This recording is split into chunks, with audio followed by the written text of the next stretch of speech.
အားလုံးပဲမင်္ဂလာပါဒီနေ့တော့တရားမမှုဆိုတဲ့အမှုအကြောင်းလေးကိုကျွန်တော်ပြောပြမှာဖြစ်ပါတယ်ပထမဆုံးအချက်အနေနဲ့တရားမမှုတွေကပြစ်မှုနဲ့လုံးဝမတူပါဘူးခင်ဗျာတရားမမှုဆိုတာကလူနှစ်ယောက်ကြားထဲမှာရှိတဲ့အခွင့်အရေးသူတို့နှစ်ယောက်ကြားထဲမှာအခွင့်အရေးနဲ့ပတ်သက်ပြီးတော့အငြင်းပွားလာတဲ့အခါဖြစ်ပေါ်လာတဲ့အမှုမျိုးအဲ့ဒါကိုတရားမမှုလို့ခေါ်တယ်ရှင်းပြောရရင်ကျွန်တော်ဥပမာလေးတစ်ခုပြမယ်လူနှစ်ယောက်ရှိရဆိုပါတော့သူတို့နှစ်ယောက်ကိုကျွန်တော် A နဲ့ B လို့နာမည်ပေးလိုက်မယ်ဗျာ A ကမြေတစ်ခွက်ကိုဝယ်လိုက်တယ်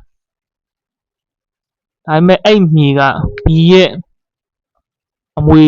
ပိုင်မြေဖြစ်နေတယ်အဲ့ဒီတော့ A နဲ့ B နဲ့ကြားမှာ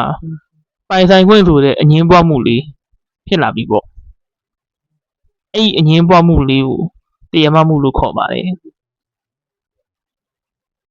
ဒီဥပမာလေးကတော့ကျွန်တော်အလွယ်ပေးလိုက်တာပေါ့နော်တကယ်လည်းသူ့ဘဝမှာဒီထက်ရှုပ်ထွေးတဲ့တရားမမှုအမျိုးအစားတွေအများကြီးရှိပါတယ်ဗျာအဲ့တော့မြင်တွေ့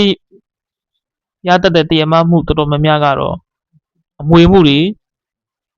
နေမယားကွာရှင်းမှုတွေပြီးတော့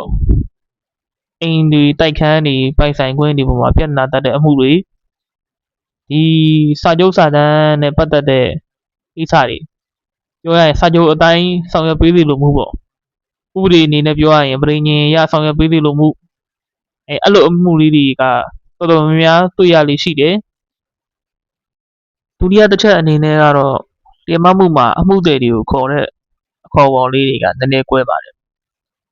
ရာဇဝတ်မှာဆိုရင်တရားလိုနဲ့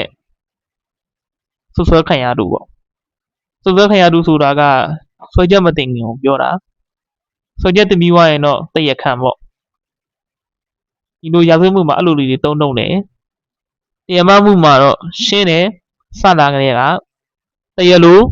တရားပြိုင်အဲ့နှစ်ခုပဲရာဇဝတ်အကြောင်းအရဆွဲလို့ရတဲ့အမှုတွေလည်းရှိတယ်တရားမအကြောင်းအရဆွဲလို့ရတဲ့အမှုတွေလည်းရှိပါတယ်တရားမမှုမှာတရားလိုကသူ့ရဲ့အခွင့်အရေးကိုရကျင်တဲ့အတွက်ကြောင့်မို့တရားရုံးကိုဆုံးဖြတ်ပေးဖို့တောင်းဆိုတဲ့အမှုဖြစ်ပါတယ်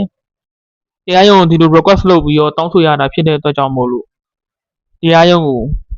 ဆိုလွာဆိုတဲ့အရာကိုသိရပါတယ်ဆိုလွာဆိုတာကဘာလဲဆိုတော့အမှုဖြစ်စဉ်အကြောင်းအရာတွေကိုဆိုလွာမှာပါရမယ်ပြီးရင်တရားစွဲလို့ရတဲ့အကြောင်းရင်းပေါ်အောင်ဆိုလွာမှာရေးရမှာဖြစ်ပါတယ်ဒါကြောင့်မို့လို့ကိုကတရားလိုလုပ်ပြီးစဆွဲတော့မှအမှုတွေမှာတတိနားလေကျွမ်းကျင်တဲ့ရှေ့နေနဲ့တိုင်ပင်ပြီးတော့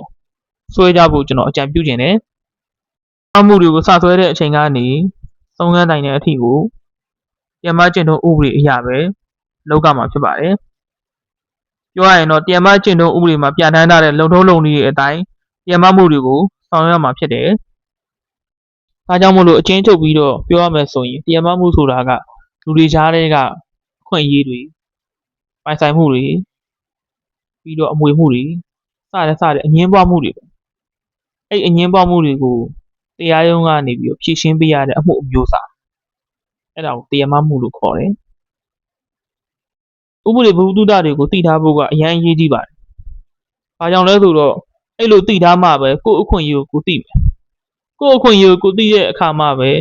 ကိုယ့်ကိုကာကွယ်နိုင်မှာဖြစ်ပါတယ်။အားလုံးကိုကျေးဇူးတင်ပါတယ်ဒီညအတွက်ဒီတော့ပါပဲ။